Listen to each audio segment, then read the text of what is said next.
Ei, Oscar, que bela partida de tênis praticamos hoje, hein? O que me diz? Há muito tempo que não jogávamos uma partida tão acirrada como foi essa de hoje. Você não acha?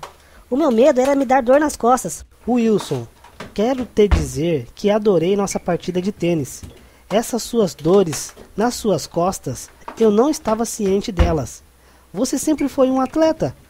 Com essas dores, fico com receio que possam te prejudicar em partidas futuras. Essas dores vivem me incomodando desde que eu peguei a minha empregada na cama com meu filho mais velho. Fui subir na cadeira para olhar na janela deles e ver o que estava acontecendo. Rapaz, não me conte. Seu filho catando a empregada? Que loucura! O cara é um garanhão. Com certeza você deve ter dado uma bela dura nele e na sua empregada também. E suas costas? Como vai ficar as dores? Olha, Oscar, dura mesmo eu não dei no meu filho.